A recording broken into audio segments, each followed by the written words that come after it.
Welcome back to my channel. My name is Ray, and we are here to jump into episode 7, the penultimate episode of the Wheel of Time season 3.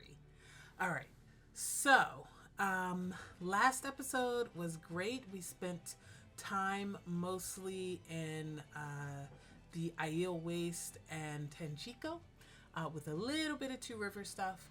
But for the most part, we followed those two groups. Just a lot happened.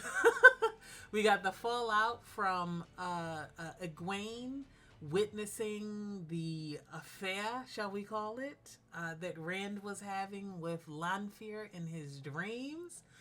Honestly, the first time that he's given in to Lanfear in the entire time that she's been visiting his dreams. Honestly, he hasn't been with her truly since he found out she was Lanfear. And so he's been trying to play this game of like using her, but also trying to still balance, not giving in to her with not outright angering her because she is in fact a Forsaken. Like there was a lot happening there, but he's also like getting to know her, and there's parts of her that he does like, and it's really tangled for him. But the ultimate thing is that he wasn't honest with Egwene about what was happening and his change in feelings. And so they had the big blowout, which didn't go as well as one might hope. But it doesn't matter because right in the middle of it, Samael attacked and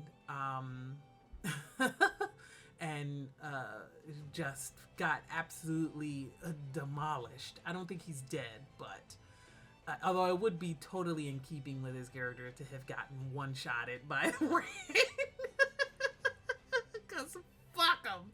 But at the same time, I don't think he's dead. But unfortunately, what is her name? I can't remember the girl's name. I'm so sorry, girl. But the little Aiel girl, she unfortunately did die. It's not Arcel. I can't remember her name. It's okay. Doesn't matter. I'll remember it later. And then in Tenchico, we had kind of like the life of the party. Elaine singing about her tits, and we had the return of Tom, Marilyn, and Matt, and Nynaeve, and Min kind of getting closer, all of them getting closer to each other and loosening up. They found another bracelet, but it doesn't matter because Moghedien found them and, compelled Nynaeve and Elaine into giving over the bracelet, although Nynaeve, of course, resisted for a little bit, kicking off that storyline, which we know, if you've read the books, you know where that's going. So I'm excited to see more of that. I know that this episode, though, we're not going to get any of those storylines. That's the one thing I know about this episode, which is called Golden Eyes, that this is going to be purely focused on the Two Rivers. So we've been building up this entire season the animosity between Perrin and the folks of the Two Rivers with the White Cloaks, but also the looming threat of the Trollocs. So we have these 3 points of contention in the Two Rivers that's been building up throughout the season. And it's all going to kick off, I think, in this episode. So as I understand, this whole episode is going to be purely Two Rivers kind of focused. So I'm ready to get into it. The Battle of Two Rivers is it's a good part of the books that was very enjoyable, actually. So I'm excited to get into it. This will be kind of a make or break with Perrin's character, like in terms of interest for audience members, but also are they able to portray this correctly and with respect and authenticity to his character.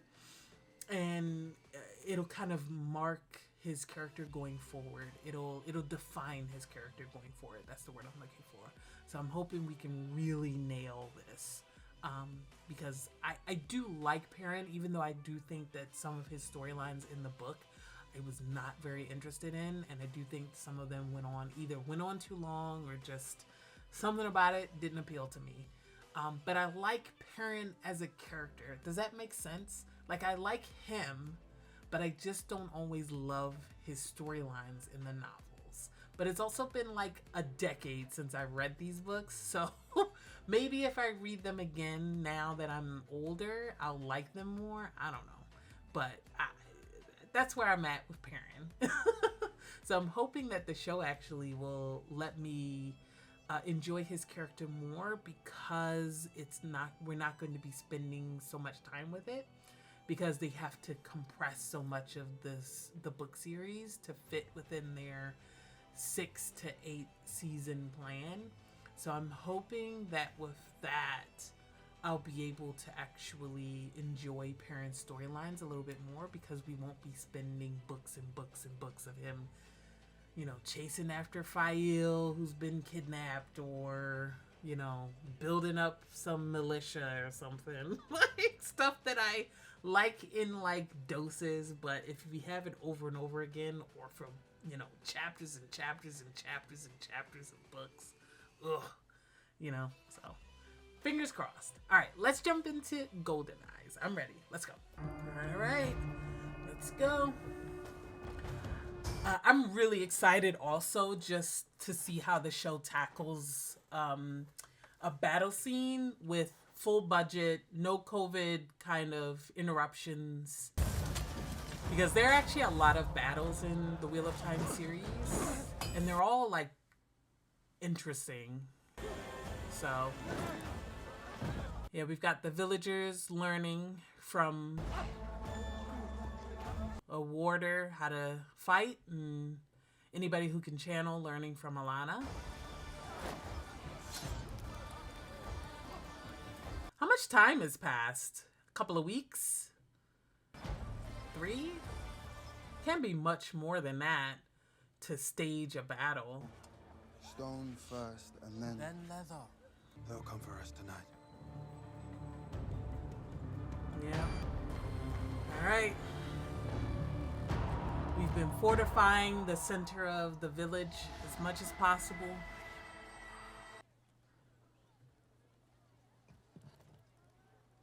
Has he had his Tuathaan Rumspringer? It may be the season of falling. Yet? But when people see how bad the trees are, they will long for spring.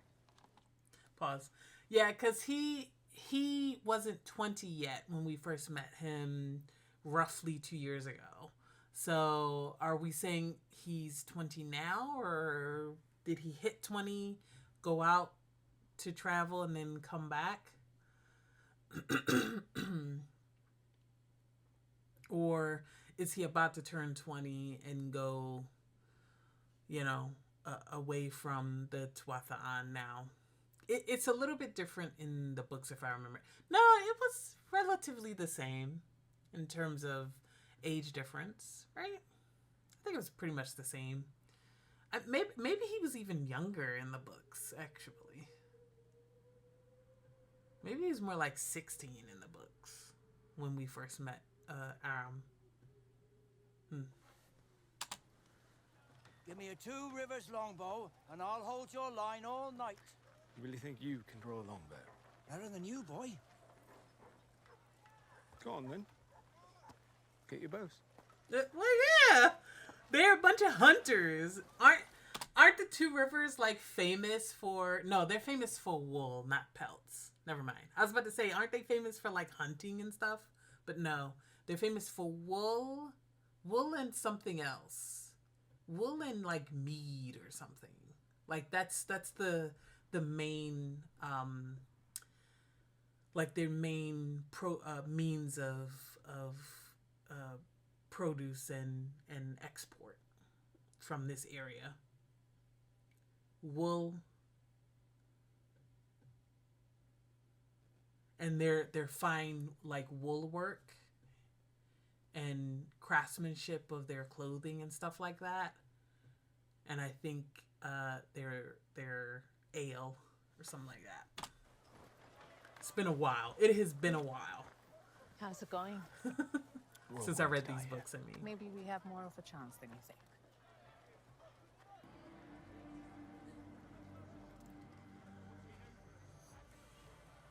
get the message to Lord Luke? Of course.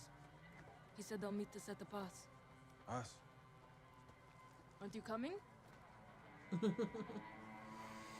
Like, it's good to take her counsel, though, because she's a soldier, and she's the daughter of 2 generals.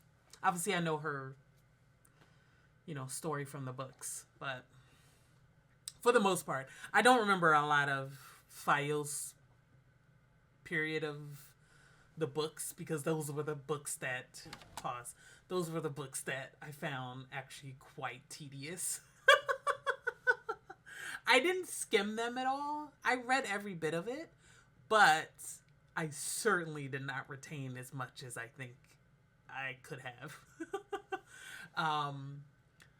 Obviously, though, I know who Fael is and her whole backstory, and that it's different from the show, or at least what she said in the show so far.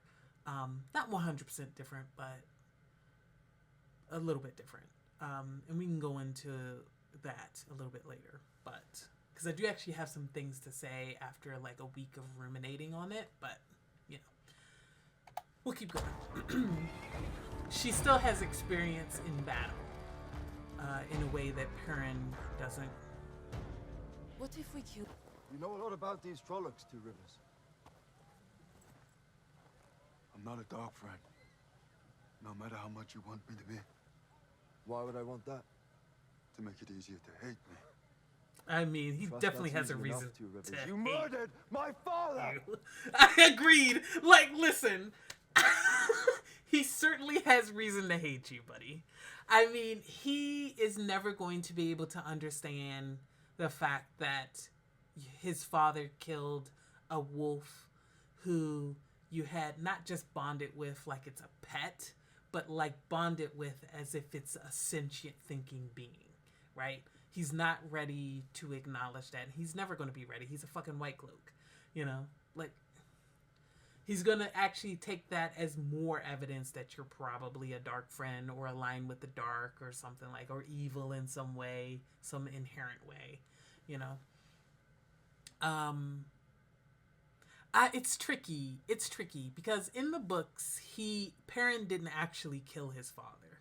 It was actually a case of Dane being mistaken, right? And so the dynamic is a little bit different because of it, right? Where in the books, Dane didn't have a leg to fucking stand on, But in the show, he kind of does. He kind of does, because regardless of everything, you definitely put an axe in his dad's fucking chest.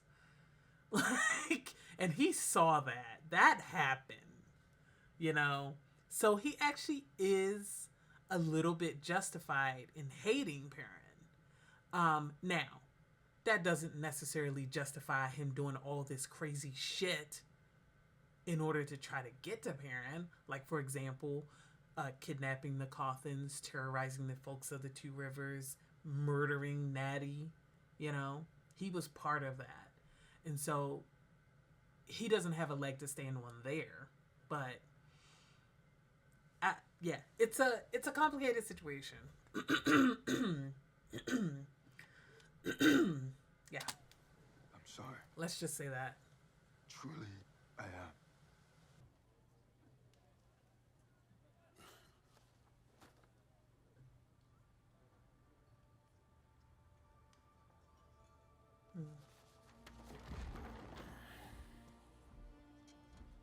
If this could be our last night together, Is he gonna do Maiden's I Kiss? think I'll find out. That's Maiden's cute! Kiss, if you still wish me to. Not wanting to experience a Maiden's Kiss. That's so cute. Boiled turnips or fresh figs. Figs. Thank the light. Look at one my students gave me. You bitch! I noticed that the ash is almost gone from her face. Bond. You like that, don't you? That's what he used to do. Do something that you do. Yeah, let's do something different. They need to build their relationship. Yeah, like that's between them. They need to figure out how to be without Ivan, you know? Or else his ghost is just constantly going to be between them. Even more than he already is, you know? Are you afraid? Of course not. Not a big baby. All right, madam. Yeah, because she's from Saldea, which is a border state, a border country, which means they fight Trollocs all the time. So what comes And before? Shadow Spawn. And other Shadow Spawn, I mean. I Not keep just seeing their Trollocs. faces, looking at me when they realize I led them to their death. Without you, it would be worse. Yeah, it truly would be. Less longer than you. Serious? Look, if you care about me, then leave now. Yeah, While you still can. he can't survive that after watching his wife Depends. die in You his send him arms away after. because you're scared that axe will end up in me. Yeah. Yeah, which is the reason.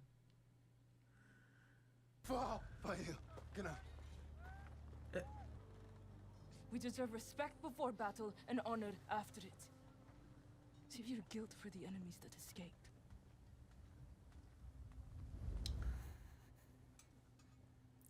She ain't wrong.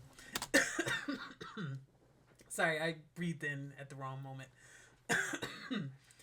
She ain't wrong. She ain't wrong. Obviously, we've had time though.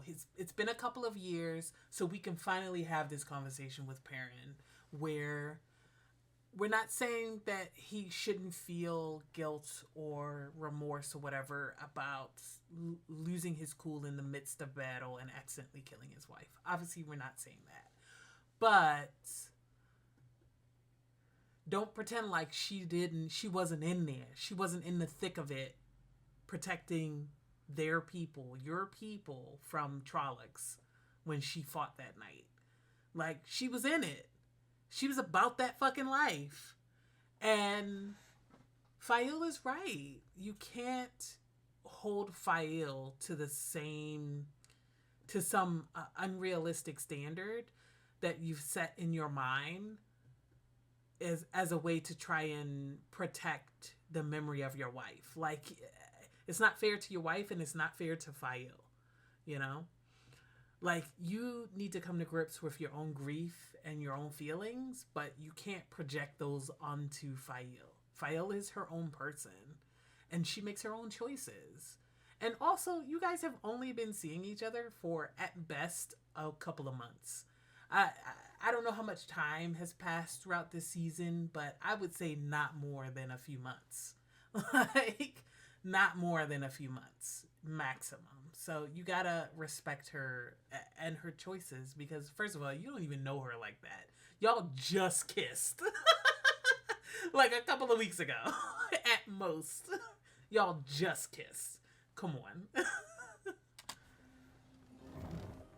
Good.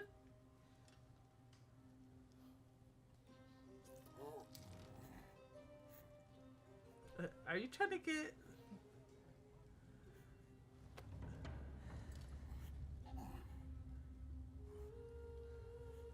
What are we doing?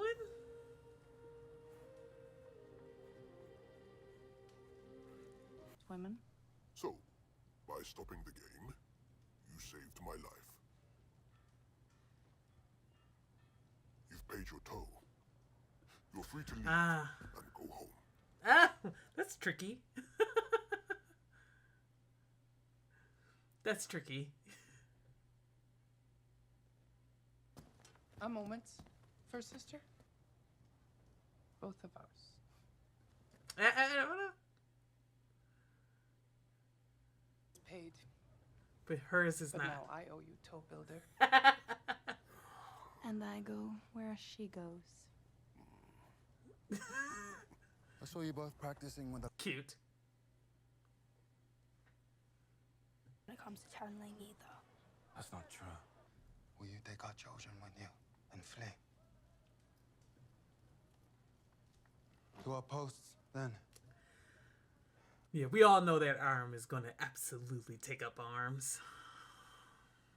But yeah, it's like, yeah, you can't take up arms, but you can help with, like, getting provisions out to people, with helping with, you know, patching people up who are sick or injured. So long as the Trollocs can get reinforcements through the way gate. We gotta destroy the gate. I'll come with you. If you leave, the villages will break. Chad and Bane, yeah.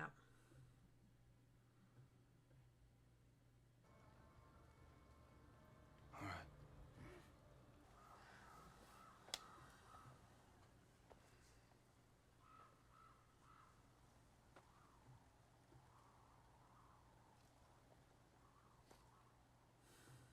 We walk the footsteps of our father. Ah, the Manethrin song.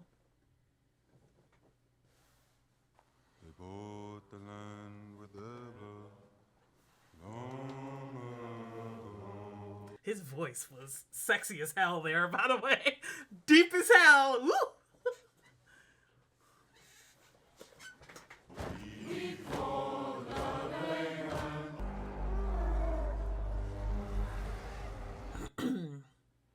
Ooh, they right on the edge.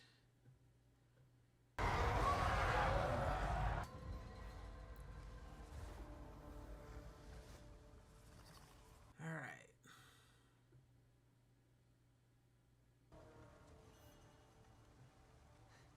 Not the Shadowrunners.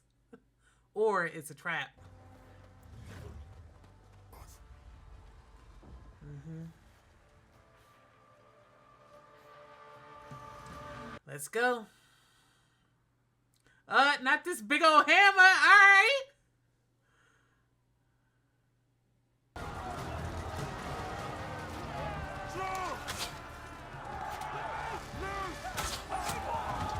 Ooh, damn, headshot. I think the rest of this episode is just going to be battle. Just hardcore battle for like the next 30 minutes. Oof. Drag back the wounded.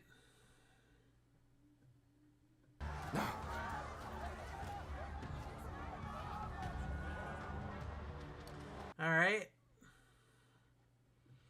Communicating through the bond.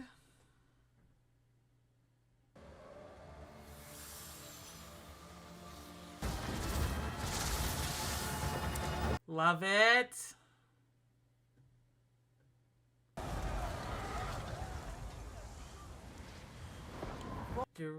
I'm thinking bunch of fucking lightning.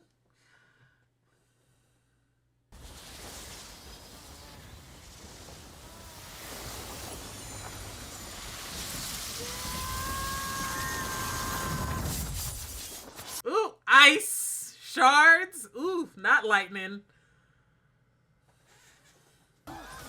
And they're all shadow spawns, so fuck them.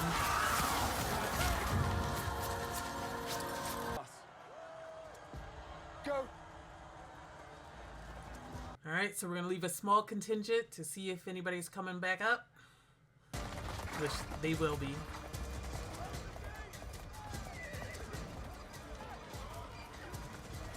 Yeah, we need people getting patched up, more arrows made, all that. Alanna, behind you!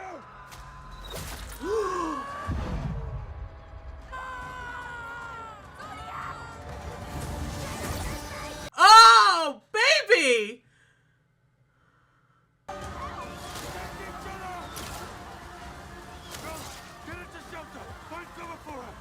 Oh, she really did that. Oh, she's about to die, though. Oh, no.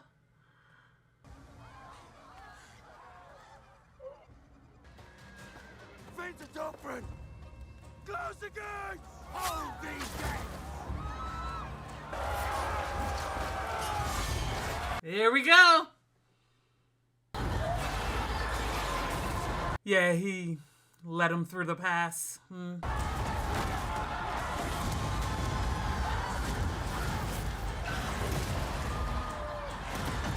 Oh, fuck.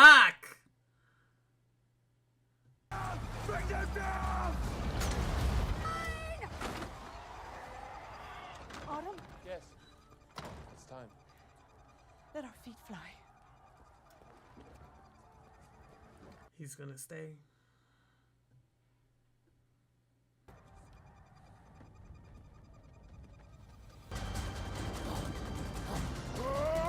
Oh. I thought there was like a thing he could do. Like.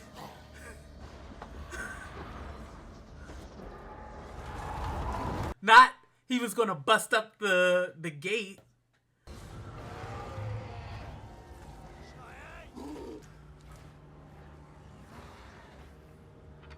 Let's go. Oh, buddy. This is a mess.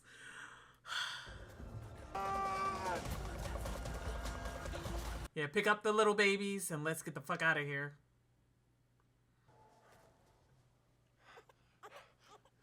Oh, God.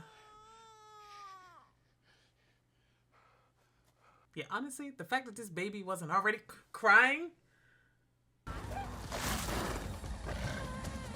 miraculous, because we've been running. Oh, God.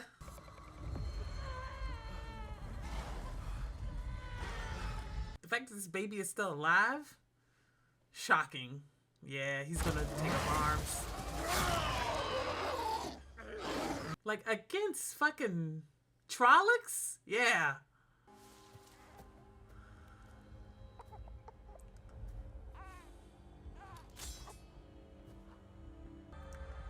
Tough. I mean, you do what you gotta do, though. I have things to say about the Tuatha'an and the Way of the Leaf in a second. I'll talk about it in this episode. Everyone's going to die tonight because of me. I failed to. Nothing. Run up. Then show them.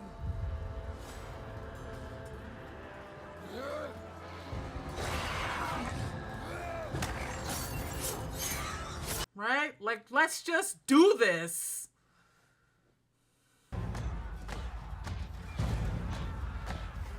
Alright, we dual wielding.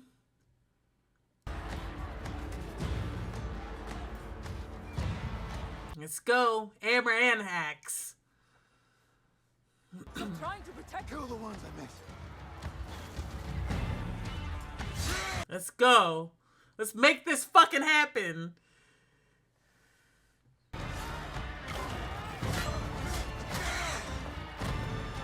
Like, hey, if you're only protecting one person in this village, then that's one person you save.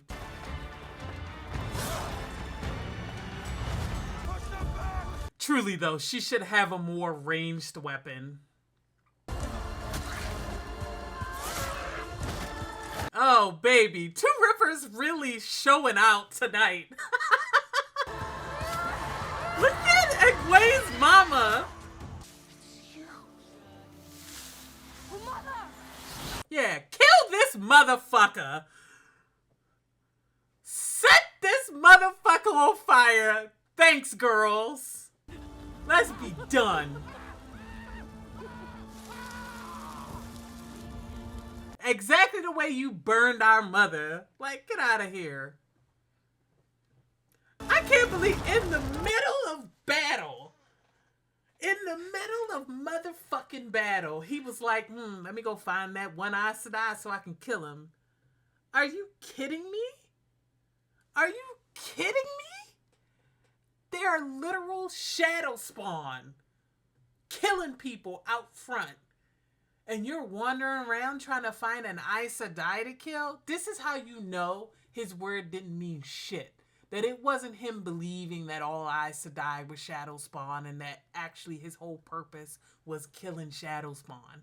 That wasn't the reason he was doing all that shit. It was just about killing these women. That's all it was about. Because if it really was about him wanting to kill all shadow spawn, including Aes Sedai, then he would be killing those shadow spawn right now with his men. He'd be out front killing them with the other white cloaks because there are literal Trollocs outside. Are you kidding me? Are you kidding me? Please.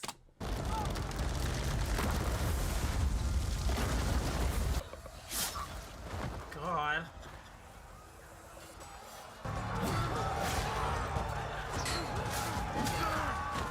Here's Fael right behind them. Truly, though. I mean, she's doing her thing with her little knives, though, so... But I really do think she should have a more ranged weapon. But it's okay.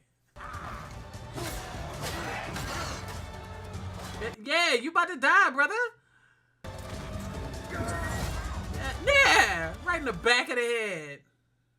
No, we're done, and it's over. And let's go. What? Yeah. Rivers off the map to make a point to the Dragon Reborn? Great. Yeah, he's asking him because of what Ingtar told him. That ask him why he's doing all of this. You may not like the answer, but you may find it worth the question, is what he basically said to him last season. So this is why he paused to ask him, hey, what the fuck are you doing? And the answer is nothing fucking good. Feel free killing him without any kind of guilt or remorse. You know, this ain't no Liandrin situation. Kill me or don't. I have thousands of Trollocs coming through that way gate. Because the builders built this whole space, you know? Yeah, there you go. Don't worry about a weapon. Do it with... Oh, he's singing the Song of Manethrin.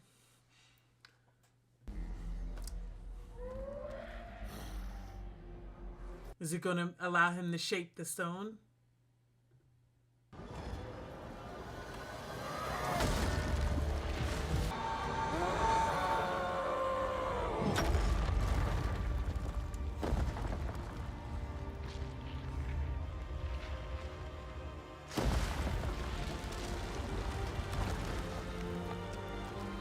Oh no! Did we just kill Loial?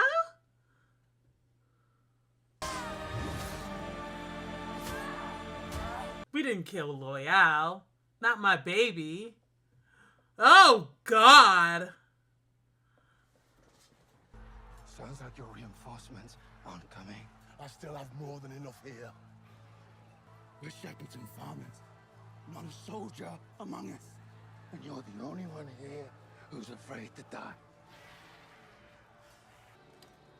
Trust, I'll keep my end fit if you don't. Fair enough.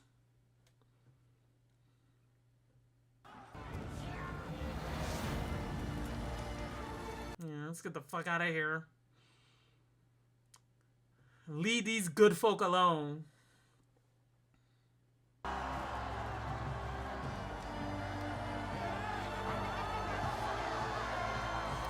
But the Dark One is not going to be pleased with Padam Fane. Not pulling him down by his beard. Did we just kill Loial? I will not stand for killing Loial. He better be...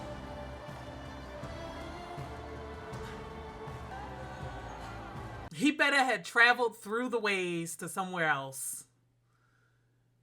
I swear to God. He better fall and then land on another bridge further down. That's all I'm saying. That's the only thing that I don't know I liked in this episode. It's like, don't kill Loial. Don't do that to me. He better have fallen, and then he's going to show up next season in the ways. A little lost, but in the ways. Let's back to the tower. No. The pattern has bigger plans for us, I think. Now that you've saved my life twice.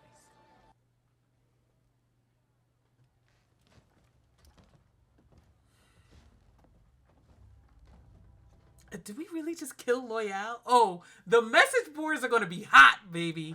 Oh, man. The message boards are going to be hot. Heel turns.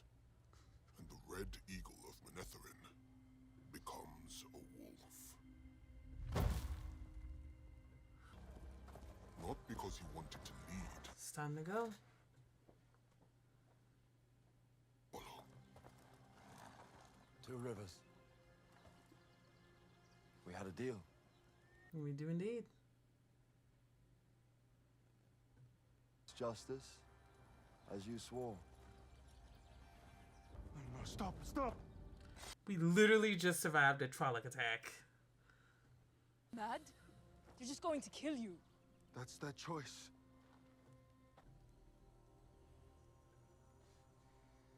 Oof, turned her words against her. Oof.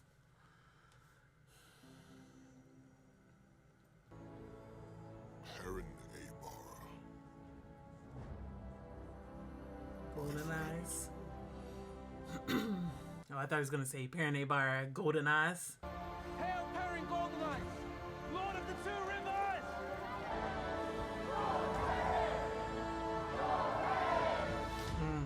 Oof. Oh man.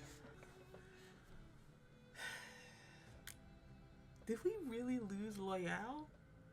Like, I will admit, the show has not been utilizing Loial as much as the books did. These last no, he's been around since season 1. 3 seasons, 2.5. He came in like episode like 5 or 6 of so about halfway through. Actually no, yeah, it was like 5 or it was 5 that we first met Loial. So yeah, about halfway through season 1. And I don't, it's tough. It's tough.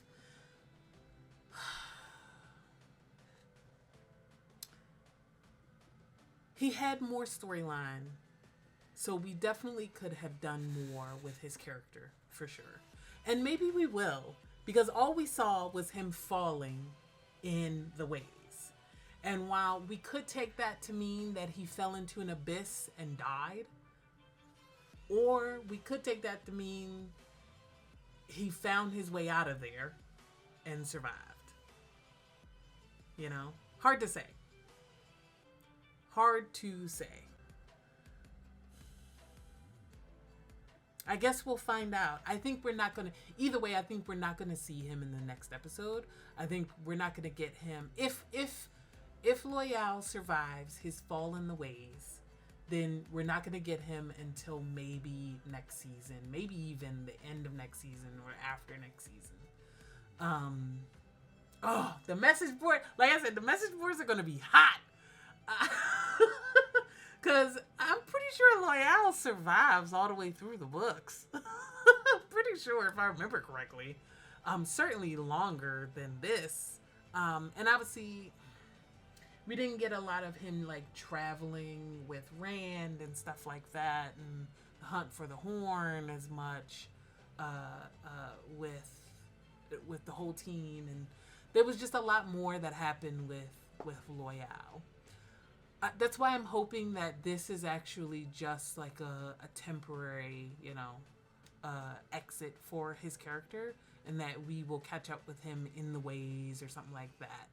Like wandering the ways or finding his way through another gateway. Like I said, the ways is just a bunch of fucking, bridges and platforms and whatnot. I could see them... doing an episode where we see a scene in the ways and, catch up with Loial and he fell to another platform and survived.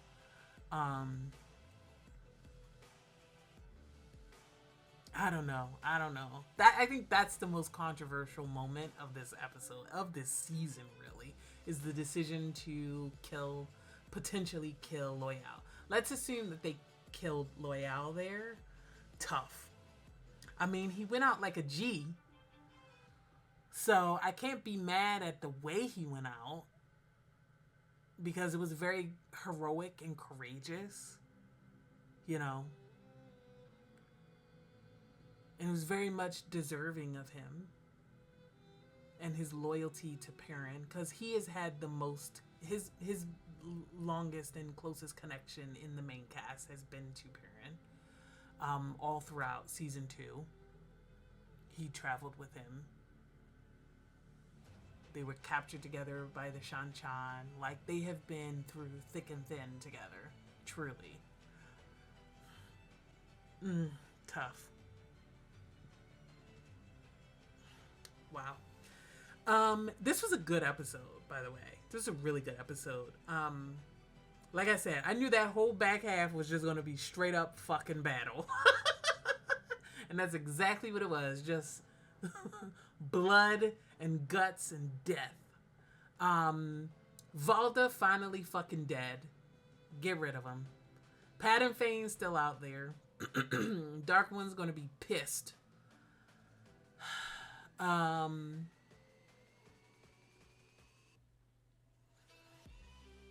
We have Perrin going with Dane Bornhole. Dane and Perrin fighting side by side despite everything between them.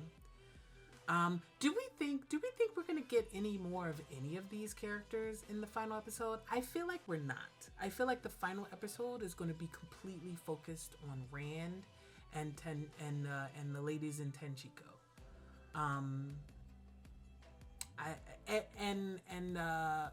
Probably the White Tower.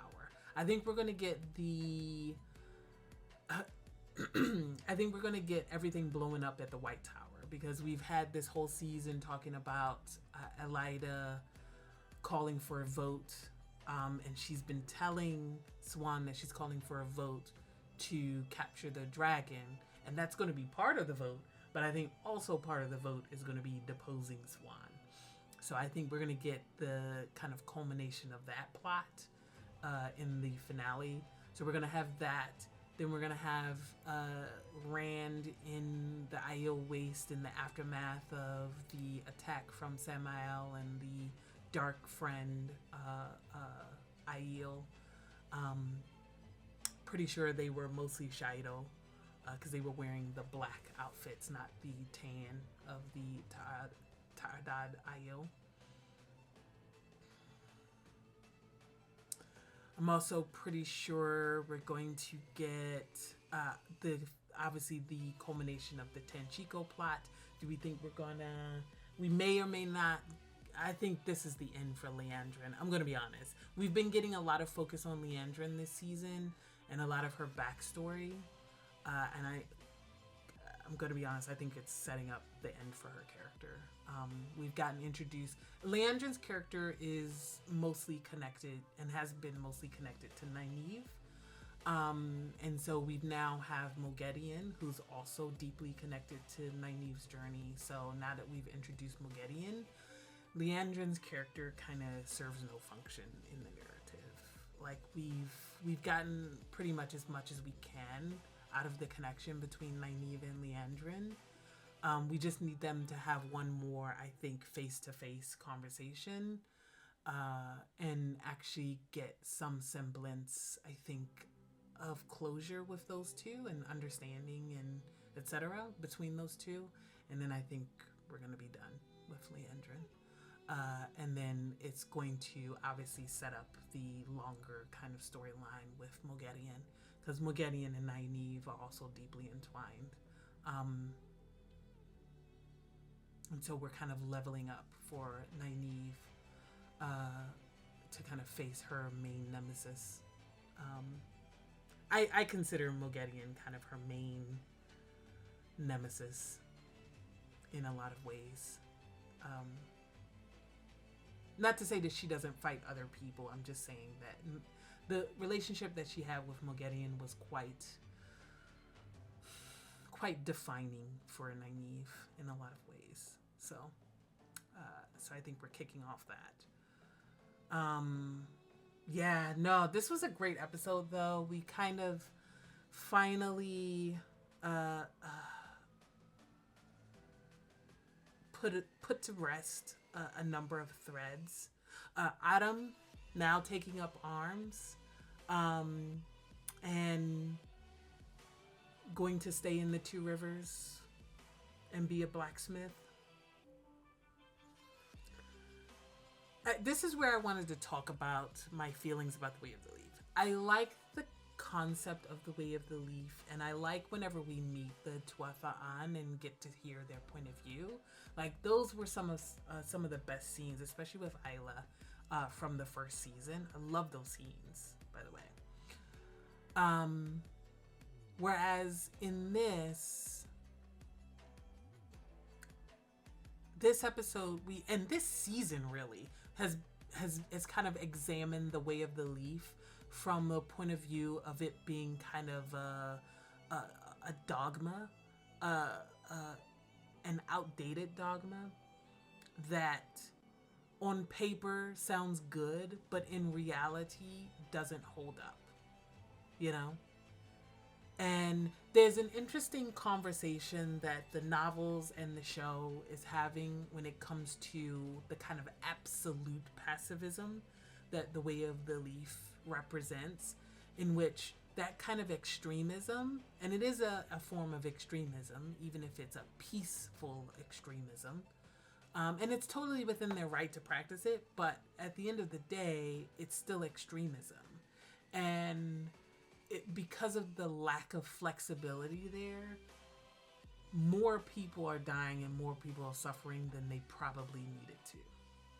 And there's an interesting conversation to be had when examining episode 4, Meridian, where we go back into the past and we see the Aiel and their past, and that the Way of the Leaf started with the Aiel, and then over time trials and tribulations have happened, and then the Tuatha'an break their oath to protect the trees and protect the sacred, Ta'angreal and Sa'angreal, etc., the items that the Ice Tide gave to them. They broke those oaths and went south instead, and took on the name Tuatha'an, and then forgot their own beginnings as Aiel and forgot their own beginnings of the song, etc. They survived, sure, but part of the reason that they were able to survive actually is because they started to open themselves up to outside members to come in. So instead of staying dogmatic about pacifism where you don't allow anybody who's ever killed into your camp, they open themselves up enough to accept people who take up the Way of the Leaf. And that's how they've been able to persist throughout these 3,000 years or so. But there's still also this level of is that sustainable even for the Tuatha'an? Even if they bring in more people, is that sustainable? Or will they simply die out? Hard to say, Like, there are lessons to be learned from them and from the Way of the Leaf, but I don't know if they can survive. Not fully. They certainly need the help of people like Perrin, people who are willing to take up arms, which is exactly what we saw again in the 4th episode with the Aiel split. So we had first the Tuatha'an split off, and then we had from the continued Aiel split between them, we had the Aiel who kept to the Way of the Leaf, kept all of their oaths, the Way of the Leaf, and to protect the tree and the items within the tree. And then we had the Aiel who took up arms and who charged themselves with protecting the Aiel, the Jin Aiel, I think they were called, Jin Aiel. And so, but even in that episode, we had kind of confirmation that even then, even with the Aiel and their spears protecting them, they still died out. Maybe it's because they were more dogmatic in that they, unlike the Tuatha'an, didn't allow people into their community. And so they eventually died out simply because they ran out of people. Maybe they had a bunch of inbreeding, hard to say. We don't have the full story there, so we don't know how they died out. But at the very least, we do know that it happened eventually, that the last true Aiel died out hundreds of years ago. Actually, thousands, because Latra was still alive, which means she was only maybe, she was probably at the end of her life, so she was maybe like 1,000 at most. So it's been about 2,000 years since the last Aiel, true Aiel, shall we call them, died. And the only two that survived are the two groups that actually technically broke their oaths. The Tuatha'an, who broke their oaths and went south, and while they kept the way of the leaf and the way of peace, they still allowed people into their ranks, ex-violent people, ex-killers, etc. They also linked up with communities that have killed and provide kind of exchange between them, and that's how they survived. And then we have the Aiel who broke their oaths and took up weapons, but they also continued to exist in their way. I don't know, there's something about the idea of absolute pacifism not being sustainable, and that you have to make compromises. You have to be flexible in some way, somehow, in order to survive. I do think Isla, though, and her band are a little bit more dogmatic. And I guess the question is, do we think that they would survive?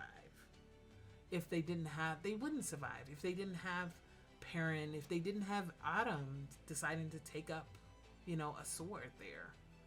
Like, he and that baby would be dead.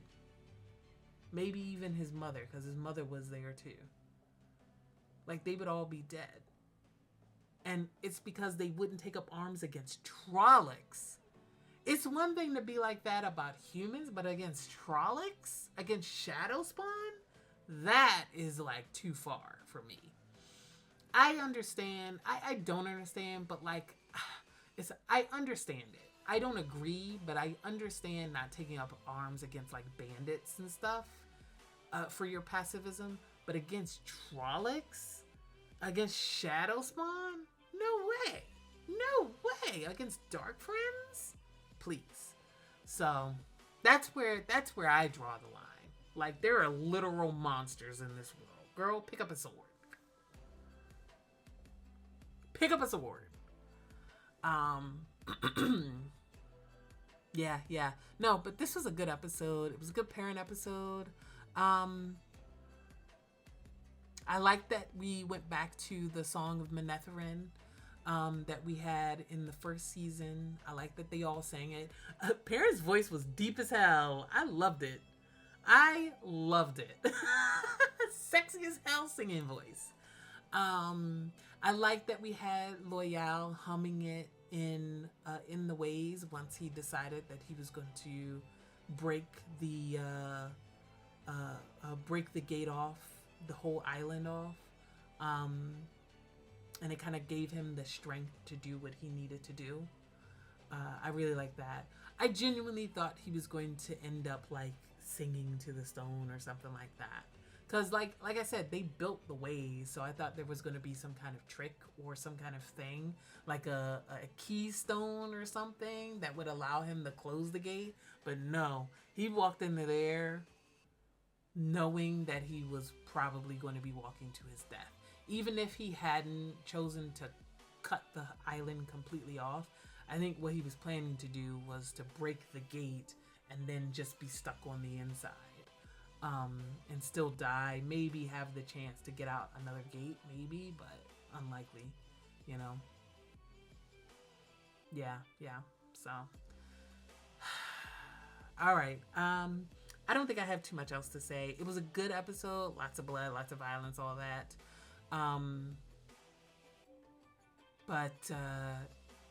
Yeah, I don't know where we're going from here, but I'm thinking that we're probably not going to pick up with these characters until next season, if we get a next season. Fingers crossed we get season 4. Fingers crossed. It's looking very hopeful. I think that as I read from like some kind of insider blog, that it's less about like the ratings and stuff, and it's more about the negotiation between Sony and Amazon and companies. So I guess we'll see. We'll see. You know, if it gets picked up, great. If it doesn't, we'll move on. But I'm hoping that it'll get picked up because this season has been so good. It's been easily the best season over 1 and 2.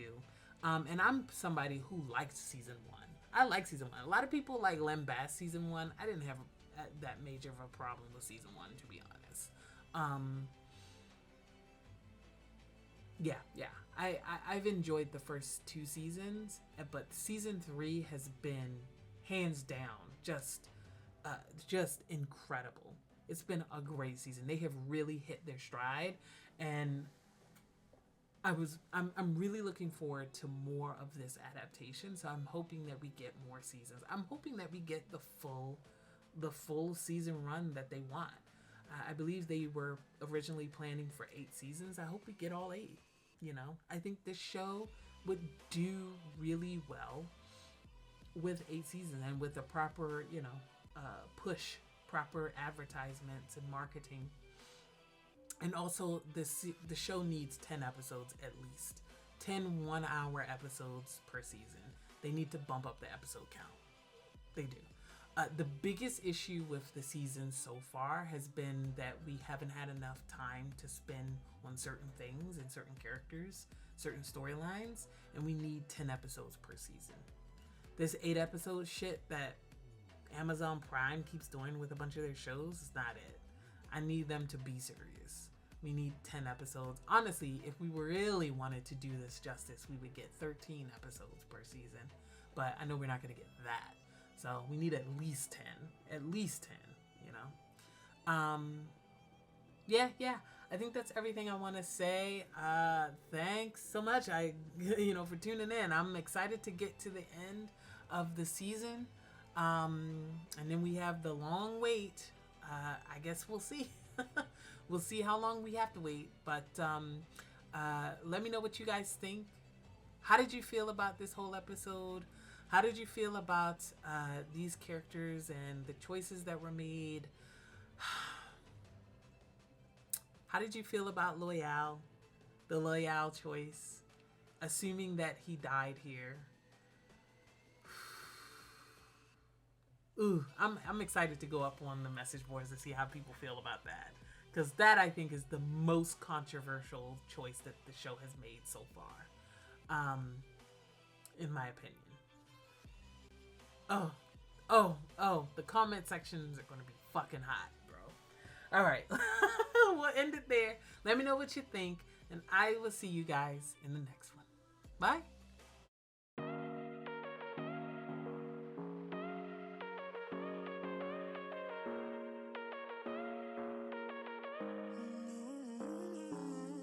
Baby, it's whatever. All this ever, but you long gone, it don't matter.